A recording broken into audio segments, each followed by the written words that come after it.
성경을 읽을 때에 한 자리에서 한 권, 갈라디아서든 빌립보서든 쭉 다 한다름에 읽어보는 것이 큰 도움이 됩니다. 할 수만 있으면 성경을 들고요, 서서 소리를 내어서 읽는 것 참 좋습니다. 성경 한 권 안에 들어있는 그 주제와 문체, 하나님의 마음, 그 맥락, 흐름이 있기 때문에 특별히 와닿는다는 것 여러분 해보시면 알 수 있을 거예요.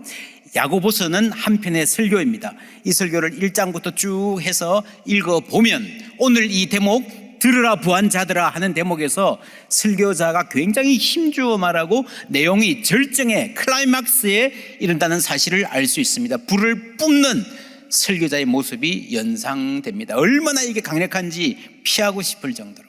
지금까지요, 이 야고보는 강하게 말한 것 같지만 사실은 선생된 우리가 말했듯이 선생님이 설명하듯이 조근조근 설명했습니다. 그렇게 이끌어 왔는데 5장 1절부터는 강력한 심판을 선포하는 선지자의 목소리가 들립니다. 이게 야고보서가 특별한 게 아니에요. 구약 성경을 보면요, 우리가 하나님 섬기는 일, 성막을 만들고 정결을 유지하고 예배하는 일에 관해서는 아주 차분하게 말씀합니다. 근데 뒤에 아모스나 예레미야, 요엘 보면요, 불을 뿜죠. 특별히 사회 정의를 외치는 부분에서 대단히 목소리를 높인다. 우리가 이 맥락을 알아야 됩니다. 하나님의 주권은 우리 삶의 모든 영역에 끼쳐 있고 하나님과 나와의 관계뿐 아니라 사람들과의 사이에서 평화롭고 정의로운 삶, 그런 사회에도 관여하신다는 사실을 잘 알 수 있습니다. 좀 단순화시키면 우리가 전도가 필요할 때에 하나님을 모르는 사람들에 대해서는 하나님은 부드럽게 사랑의 품으로 품어주시고 말씀하십니다. 수고하고 무거운 짐진 자들아 다 오라. 그런데 이미 하나님의 백성이 된 사람들에게 하나님 뜻대로 살아라 하는 대목에서 아주 강하게 요구하시고 질타할 때가 있습니다. 이런 부모들이 그렇잖아요. 성숙한 부모라면 다른 아이들한테는 부드러워요, 친절해요. 내 아이에게는 단호할 때가 있습니다. 오늘 말씀 역시 이미 예수를 믿은 사람들 중에 부한자들에게 하시는 말씀입니다. 말 들어보면요, 너무한 거 아니야? 할 정도입니다. 그래서 많은 사람들이 부한자들, 나는 아니겠지, 나는 별로 부자 아니야, 비껴나려고 하는 마음들이 있습니다. 그런데 여러분, 오늘 야고보서가 주후 1세기 말 정도에 중엽이나 말에 부한자들이라고 했을 때에 도대체 어느 정도 부한자들을 말했을까요? 지구가 100명의 마을이라면 이라는 책이 있습니다. 초등학교 2학년 권장도서입니다. 지금은 보면 세계 인구가 68억이 넘습니다. 100명이란 마을로 상상해 보자는 거죠. 지금은 82억 좀 돼서 이게 12년 전의 통계입니다. 모든 사람들이 다, 모든 사람들이 고루 나누어 먹지 않아요. 30명의 사람들은 배고프고 17명은 배가 고파 죽을 수 있는, 절반 정도는요, 100명 중에 47명은 열심히 애써야 밥을 먹을까 말까 하는 상황이라고 하는 거죠. 여러분, 요즘은 한국에 음식물 쓰레기 종량제가 있어서 조금 나아졌는데 그 이전에 여러분 생각나십니까? 그 이전에 제가 한국 가보면요, 음식물 쓰레기 버리는 통에 가면요, 그냥 빵이, 케이크가 막 그대로 들어있고, 어떨 때는요, 김치 한 포기가 그냥 그대로 손도 안 대고 그대로 들어있어. 야, 한국이 어떤 나라가 되었나. 당신의 냉장고에 음식이 있고 지붕이 있는 집에서 잠을 잔다면 당신은 세상에서 가장 부유한 25%, 컴퓨터가 있다면 1%, 예금 통장을 가지고 있다면 절반보다 부유한 사람. 만약에 당신이 대학을 졸업했다면, 여러분 자녀도 당신은 세상 100명 중에 1명 유복한 사람에 속한다라는 아주 믿기 힘든 통계입니다. 21세기 상황이 이런데 여러분, 1세기 상황에서 부한자들 어떤 사람일까요? 그래서 우리 모두 이 말씀을 나와는 전혀 다른 부류의 사람에게 주시는 말씀이 아니라 내가 범할 수도 있는 죄에 대한 질타, 경고로 받아들여야 됩니다. 자신의 배가 고프지 않고 쓸 것이 풍족하면 우리는 가난한 사람들의, 배고픈 사람의 사정을 헤아리지 못하고 자신도 모르게 불의한 편에 설 수 있습니다. 풍요의 시대를 살면서 우리가 무엇을 잃어버렸는지 돌아보아야 됩니다. 2절 3절 함께 읽습니다. 너희 재물은 썩었고 너희 옷은 좀 먹었으며 너희 금과 은은 녹이 쓸었으니 이 녹이 너희에게 증거가 되며 불같이 너희 살을 먹으리라. 너희가 말세에 재물을 쌓았도다. 말세, 종말로 시선을 미래로 옮겨갑니다. 오늘 이 세계가 끝난다면, 혹은 오늘 내가 쓰러져서 나의 세계가 끝난다면, 생이 끝난다면 어떻게 사는 게 좋은 건지 생각해 보라는 겁니다. 죽음을 생각하라는 것은요, 잘 살아라, 살아있는 동안에 제대로 의미 있게 살아라라는 말이죠. 너희가 땅에서 사치하고 방종하여 살육의 날에 너희 마음을 살찌게 하였도다. 옛날 성경에는 도살의 날이라고 돼 있죠. 좀 더 명확합니다. 도살의 날에 살찌게 하였도다. 무슨 말입니까? 돼지 먹이는 이야기 하는 거예요. 잡아먹으려고 잘 먹이는, 그 끝이 오면 내 삶이 어떻게 보여질까 생각해 보라 라고 하는 거죠. 4절 말씀 함께 읽습니다. 보라, 너희 밭에서 추수한 품꾼에게 주지 아니한 삭시 소리 지르며 그 추수한 자의 우는 소리가 만군의 주의 귀에 들렸느니라. 임금 체불, 일 시키고 돈 안 주면 어떻게 먹고 살라고 그러느냐.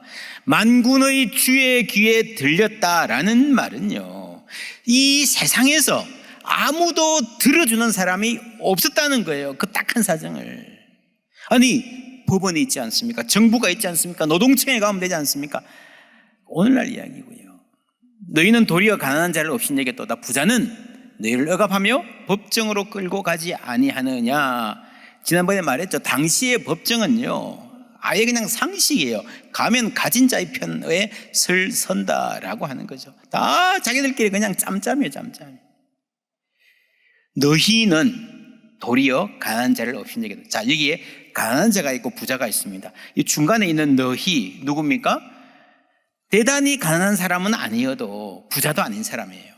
이 사람들이 어느 편에 서는가? 중간에 있는 사람들이 가난한 자를 무시하고 부자에게 아부하더라 라고 하는 거죠. 동네 사람들을 다 힘 있는 사람들의 편에 서서 말한다 라고 하는 거죠. 이게 불의한 거야, 이게 억울한 거야, 저 사람 돈 줘야 되지 않습니까? 라고 말한 사람은 없고, 아무도 그 말을 안 들어주는 사회를 고발하는 것입니다. 그런데 만군의 주의 귀에 들렸다라는 말은요, 하나님은 들으신다는 거예요. 창세기에 기억하십니까? 내 아우 아벨의 피가 땅에서부터 내게 호소하느니라. 아무도 모르게 죽였습니다. 사라졌습니다. 아벨은 말하지 않습니다. 가인은 이제 아벨이 얼마나 나쁜 놈이었는지 마음대로 말하고 다닐 수 있습니다. 그런데 그 소리가 죽은 것 같지만 하나님께 호소한다는 말이에요. 똑같은 말입니다. 추수꾼에게 주지 않는 품삯이 하나님께 올라가고요. 그 호소가 올라가고 아벨의 피를 하나님이 그 호소를 들으신다는 거죠. 당시 사회가 누구도 아벨의 편에 서주는 사람이 없었고, 법원도, 사회 여론도, 언론들도 강한 사람의 편에만 설 때 하나님은 다른 편에 서신다는 겁니다. 개인적으로 착취하고 무정한 태도로 사는 것뿐 아니라 불공정한 사회를 유지하는 편에서는 비겁함, 불의 또한 강력하게 경고합니다. 한국 사회는 오랫동안 노사 갈등이라는 말이 많았는데요, 지금은 노 갈등이라 그러죠. 노동자들 안에서도 비정규직 차별하고 자기거 붙잡고 많다는 겁니다. 중소기업, 소상공인에 대한 배려가 없는 기업들, 우리 모두의 문제라고 하는 겁니다. 성경은 정당한 대가를 지불하라. 일을 시켰으면 돈을 줘야죠. 그런데 그걸로 끝나지 않고요, 거기에서 플러스 알파가 있어요. 은혜를 베풀라 하는 거예요. 정당한 대가를 지불하는 건 당연한데, 여러분 구약 성경에 추수하다가 모퉁이는 베지 마라 그랬잖아요. 가다가 이삭이 떨어지면 놔두란 말 그랬잖아요. 그건 누구 가져가라는 겁니까? 열심히 일한 사람 아니고요, 일하지 못한 사람, 세상의 기준으로 생각하면 받을 자격이 없는 사람에게 추수에 참여하지 못하더라도 그 사람이 최소한 굶어 죽지 않도록 은혜를 베푸는 사회가 되어야 된다는 거죠. 여러분, 앞으로 한국 사회가, 이 세계가 어떻게 될 것 같습니까? 여러분, 요즘에 1인 기업이라는 말 아십니까? 1인 기업. 1인 기업이 조그만 가게 말하는 게 아니고요, 엄청난, 옛날에는 500명이 일하던 걸 혼자서 일해요. 최근에 유행하는 말이 있습니다. 대마 필사. 옛날에 그랬잖아요. 대마 불사. 지금은요, 직원 많은 게 자랑이 아니다. 대마 필사. 놀라운 시대가 좀 다가오고 있습니다. 1인 기업이라는 말도 모자라서요. 영인 기업 아세요? 영인 기업? 제로. 그냥 사업 만들어 놓고 가끔씩만 보면요, 알아서 AI가 돈 버는 거예요. 수백 명이. 그래서 기업, 이제는 정말 직원 많이 가진 게 위기다라고 하는 시대가 될 정도로. 그럼 그 직원들이 다 뭐 합니까? 뭐 먹고 삽니까? 대단히 혹독한 시대가 될 것입니다. 어떻게 살아가야 될 것인가? 긍휼의 공동체. 다가올 AI 시대에 무엇보다 중요한 것은 동료 인간을 일을 했든 못했든 잡이 있든 없든 관계없이 긍휼히 여기는 마음이 있어야 된다는 거죠. 여기는 정당한 대가를 지불하는 것뿐 아니라 은혜를 베푸는. 그러기 위해서는 여러분 인간성의 회복이 필요하죠. 그런데 지금 AI 시대의 가장 무서운 것은요, 인간이란 무엇인가? 어떤 것이 잘 사는 것인가? 기준 자체가 흔들린다는 거예요. 인간됨이 자꾸 기계와 이 효율의 쪽으로 자꾸 가기 때문에 우리 어떻게 하기가 굉장히 힘든 시대가 되었습니다. 그래서 더욱이 우리는 인간이란 무엇인가? 하나님의 형상으로 창조함을 받은 존재다라고 하는 신앙이 훨씬 더 중요해지는 시대가 되었습니다. 하나님 어떤 분입니까? 주는 가장 자비하시고 긍휼히 여기시는 이시니라. 이런 막다른 골목의 이런 이 과학기술 인류의 소망은요, 하나님밖에 없습니다. 자비와 긍휼의 하나님을 우리가 담는다면, 우리 모두가 담는다면요, 우리 사회가 달라질 수 있을 거라는 것입니다. 인류의 소망은 하나님입니다. 어떻게 닮아가는가? 6절 말씀입니다. 함께 읽습니다. 너희는 의인을 정죄하고 죽였으나 그는 너희에게 대항하지 아니하였느니라. 아멘. 여기서 한국어 번역은 약간 모호한데 영어만 봐도 아주 분명합니다. The righteous one. 그러니까 의인은 한 사람을 말하는 거예요. 그 사람을 말하는 거예요. 그는 너희에게 대항하지 않으냐하였느니라. 이거는요, 일반적으로 의로운 사람들을 말하는 것이 아니라 예수님을 가리키는 거예요. 그 야고보는 종말로, 현실에서 종말로 옮겨가서 다시 그리스도에게로, 내일로 옮겨가서 오늘로 다시 초점을 옮겨갑니다. 1절에서 5절부터 보면요, 강력한 비판으로 부자들을 이제는 타도하자, 저놈들 막 사회를 뒤집어 엎자 할 것 같지만 그렇지 않습니다. 예수님은 대항하지 않으셨다라고 말하잖아요. 왜냐하면 이 불의한 세력을 보고, 불의한 힘을 보고 힘을 키워서 뒤집자 했던 사람들, 대부분 실패했지만 혹 성공한 사람들이라 하더라도 자기 자신이 더 큰 불의가 되는 거예요. 약한 사람들, 가난한 사람들, 우리 불평등한 세상 뒤집어 엎고 다 평등하게 살자. 그게 뭐예요? 공산주의잖아요. 공산주의. 더 나쁜 놈들이 된 거예요. 한국 역사에도요, 구악을 일소하겠다, 한꺼번에 청소하겠다, 그러면서 자기들이 구악이 되는 거예요. 예수님은 그러지 않으셨습니다. 악에 맞서 싸우거나 대항하지 않으시고, 내가 옳다고 주장하지 않으시고, 겸손하게 사랑으로 악을 이기신 줄 믿습니다. 그리고 우리에게도 그렇게 살아라고 말하는 거예요. 그 약한 사람의 시선으로 세상을 보고 느끼고 살아가라고 당부하시는 거예요. 바로 그 말씀을 실천하는 것이, 예수님처럼 약한 사람이 되어서 약한 이들을 품어주는 것이 바로 교회인 줄 믿습니다. 이것이 야고보서 전체의 주제예요. 2장에서 여러분 존중하라 그랬죠. 옷 잘 입은 명품으로 두른 어떤 사람과 멋진 차를 타고 온 사람과 헐벗은 사람이 오면 똑같이 대화하라는 거예요. 무시하지 말고. 뭡니까? 마음에 상처가 없도록 존중해 주라는 거죠. 그 다음에 후반부에서는 배고픈 사람 말로만 하지 말고 빵을 주라 하라고 이야기하는 거예요. 지갑을 열라고 하는 거죠. 이 둘 중에 존중이 먼저다. 대단히 중요하죠. 이 배고픈 시대도 그랬다면 오늘날 얼마나 중요하겠습니까? 존중하고 서로 돕고 불쌍히 여기고. 우리가 초대교회로 돌아가자라는 말을 많이 하는데 그 초대교회, The Early Church가 언제일까요? 사실 이게 얼리 철치가 초대교회가 언제까지라는 게 이게 쉽지 않습니다. 사람에 따라서 달라요. 학자들에 따라서. 가장 길게는 AD 300년까지를 초대교회라고도 하기도 합니다. 그런데 그래서 이제 the earliest church라는 말도 썼는데 마가복음이 70년 정도에 쓰여졌다면 그 이전 5, 60년대 바울이 활동하던 교회 혹은 바울 회심 이전에 본래 맨 처음 교회 사도행전 2장 4장에 기록된 그 초대교회를 말할 수도 있습니다.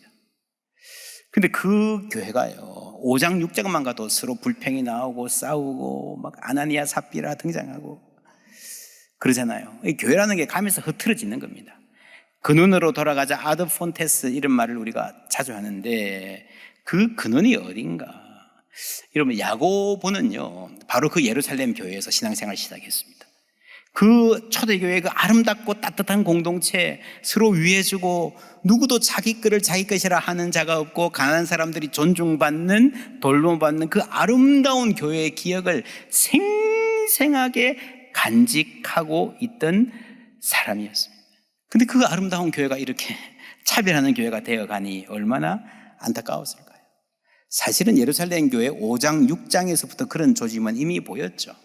아나니아와 삽비라 특별한 대우를 받으려고 한 거예요. 자기의 관심을 독차지하려고 하는 거예요. 여러분 그것이 교회는 건강하지 않습니다. 야고보는 초대교회의 그 따뜻한 시절 정말 아름다웠던 그 시점을 생생하게 기억하고 있습니다. 그런데 야고보서를 쓸 당시의 교회는요 그게 금이 갔죠. 따뜻한 공동체가 좀 싸늘해져 가고 있습니다. 어떡하죠? 그 마음으로 쓴 거예요. 그런데 오늘 야고보가 뭐라 그러는가 하면 야 내가 젊을 때 교회가 그랬어. 그때 정말 멋있었어. 다시 그때의 교회로 돌아가자라고 말하지 않는 거예요. 다시 그때의 교회로 돌아가자가 아니라 예수께로 돌아가야 된다고 말하는 거예요. 여러분 절대로 교회는요 과거 교회의 어떤 시점으로 돌아가자 그러면 안 됩니다. 성경으로 돌아가야 됩니다. 신앙의 어떤 위인 존경하는 선배가 아니라 예수님께로 돌아가야 되는 줄 믿습니다. 난 예수로 충만하네. 여러분 사도행전 2장 4장의 교회도요 완벽하지 않았습니다. 예루살렘에 오골오골 모여 살았잖아요. 예수님은 땅끝까지 가라 그러셨는데 증인이 되라 그러셨는데 그 뜻을 못 깨닫고 있었어요. 야고보서의 교회는요 흩어져 있는 나그네 세계 각국에 흩어져 있는 나그네들이었습니다. 그때와 지금이 근본적으로 다른 조건이에요. 옛날로 돌아갈 수 없습니다. 오늘 말씀에 그래도 들으라 부한자들아 라고 질책할 수 있다는 것은요 이 교회에 아직 희망이 있다는 거예요. 여러분 그렇지 않습니까? 저는 이거 보고 깜짝 놀랐습니다. 제가 목회자로서 야 이게 이렇게 설교하기 쉽지 않다. 여러분 실제로 사람들 앉아있고 그 안에 부자들도 들어있어요. 들으라 부한자들아. 깜짝 놀랄 거 아닙니까? 이 말 듣고 저분이 상처받으면 어떡하지? 안 하죠. 깎아서 하죠. 부자 교인, 힘 있는 교인 눈치 보고 해야 할 말을 하지 못하는 교회라면 희망이 없습니다. 그러나 예수 그리스도의 마음을 가감없이 전할 수 있다면 아무리 힘든 상황이라도 그 교회는 희망이 있는 줄 믿습니다. 그거 못하면요 중세 말의 교회 같이 되는 거예요. 그래서 우리는 들으라 부자들아 강력하게 질타하는 이 말씀에서 그들을 향한 사랑의 마음, 그들이 정말 제대로 주님 앞에서 바로 서기를 바라는 사랑의 마음을 보아야 합니다. 예수 이야기를 할 수 있으면 그 교회에는 그 가정에는 희망이 있는 줄 믿습니다. 여러분 가정도요 어려운 일 당하겠지만 피할 수 없겠지만 예수로 충만하면 어떤 어려움도 이길 수 있을 줄 믿습니다. 야 아버지 젊을 때 안 그랬어. 그거 안 통한다니까요. 과거 이야기가 아니고 예수 안에 미래가 있는 거예요. 예수 안에 길이 있는 거예요. 그래서 우리는 언제나 어려움이 있을 때에 예수의 십자가 아래로 그 문제를 가져와야 됩니다. 이 부한자들의 문제, 여러분 다른 말 하지 않고요 결론은 예수님 이야기예요. 그는 너희에게 대항하지 아니하느니라. 예수 안에서 모든 문제가 해결되는 줄 믿습니다. 인류의 희망은 하나님께로 돌아가는 것입니다. 어떻게 돌아가는가? 그게 바로 경건이에요. 1장 27절에 경건은 고아와 과부를 그 환난 중에 돌보고 그랬잖아요. 시편 68편 다 같이 읽습니다. 그의 거룩한 처소에 계신 하나님은 고아의 아버지시며 과부의 재판장이시라. 아멘. 여러분 이 관련을 알겠죠? 고아와 과부를 환난 중에 돌아보라는 말은 그냥 착한 일을 하라는 말이 아니고요. 하나님을 고아의 아버지시요 과부의 재판장이신, 세상 재판장은 안 그래도 하나님은 약한 자의 편에 서 주시는 하나님을 닮아가라는 겁니다. 어떻게 하나님 닮아갑니까? 우리는 예수님의 길을 따라 걸음으로써 하나님을 닮아가는 거예요. 여러분 이 세상은요, 문제는 다 압니다. 그러나 어떻게 해결할까? 쾌도 난마라는 말 아십니까? 이 복잡하게 얽힌 문제를 단칸에 끊어내자는 거죠. 이 동양의 말인데 서양에도 그런 말이 있습니다. 고르디아스의 매듭 아세요? 알렉산더가 어떤 마을에 갔더니 아무도 풀지 못하는 매듭이 있고 이거를 푸는 자 세계를 정복하리라. 그래서 알렉산더가 되게 끙끙하다가 어떻게 하죠? 칼을 꺼내가지고 잘라버리죠. 쾌도난마, 고르디아스. 그러다 보면요, 동서양이 많이 다른 것 같지만 똑같죠. 이게 세상 영웅들의 이야기입니다. 인스턴트 솔루션. 우리가 처한 문제를 적극적으로 해결하겠다는 그런 신화가 있습니다. 예수님의 길은 그렇지 않습니다. 예수님은요, 나쁜 놈을 혼내지 않고 스스로 고난을 당하시는 거예요. 그 예수님의 길, 느려 보이지만, 답답해 보이지만 결국엔 예수님의 길이 세상을 근본적으로 바꾼 줄 믿습니다. 급진거북이라고 하는 아주 재미있는 제목의 책이 있습니다. 이화여대 경영학과에서 최근에 은퇴하셨어요. 저도 가끔씩 교제하는 분인데, 급진거북이는 자신의 존재 목적에 대해서는 급진적인, 레디컬한, 가장 근본적인 헌신을 갖고 있다는 거죠. 믿음을 가지고 있는 반면에 그 믿음이 실현된 상태에 대해 도달하기 위해서는 지금 할 수 있는 작은 일을 묵묵히 해나가는 태도, 조그마한 땅에 낮은 울타리를 치고 산성화된 땅을 일구어내고 거기에 미라를 심고 가꾸어서 목적의 체험이 담긴 열매로 소통하는 방식이다. 열매로 소통하는 거예요. 야, 너 틀려서 이렇게 해야 돼, 저렇게 해야 돼, 세상에 간섭하는 것이 아니라 우리가 맺은 열매. 여러분, 그것이 세상의 빛과 소금 되는 교회인 줄 믿습니다. 우리가 복음을 받았으면요, 그 복음, 그래서 지혜는 그 자녀로 인하여 옳다함을 얻으리라. 그 말이 그 말이에요. 삶의 열매를 보여줘야 됩니다. 그 공동체가, 우리 교회 공동체가 해야 될 일이라는 거죠. 그래서 느리고 답답하게 간다고 해서 아무 생각이 없는 거 아닙니다. 속 터지게 보이지만 그렇지 않습니다. 동양에도 호시우보라는 말이 있습니다. 우보, 뭐예요? 소그름, 호랑이처럼 보고. 이것은요, 굉장히 빠른, 직관하는 눈을 말하는 거죠. 본질을 깨뜨려 볼 줄 알고, 시대를 진단할 줄 알고, 미래를 전망할 줄 알되 함께 한 걸음 한 걸음 꾸준히. 여러분, 사람이 보기에는 답답해 보이고 무력해 보이는 예수님의 길이 결국에는 근본적인 변화를 가져오는 길이었음을 믿습니다. 우리도 마찬가지입니다. 그 복음 안에서 이 사회가 가야 될 길을 통찰하고 미래의 언어를 배우고, 그리고 오늘 한 걸음 한 걸음 묵묵히 우리에게 주시는 길을 가는 겁니다. 그래서 우리에게 주신 그 삶의 기회를 통해서 조그마한 열매라도 맺어서 하나님께 드릴 때에 세상이 그것을 보고 빛이다, 소금이다, 경탄하게 될 줄 믿습니다. 신앙은 그 길을 따라가는 거예요. 그것이 바로 하나님께서 이 세상을 변화시키는 길이고 우리 안에 예수님의 아름다운 형상이 새겨지는, 하나님의 형상을 회복하는 길일 줄 믿습니다.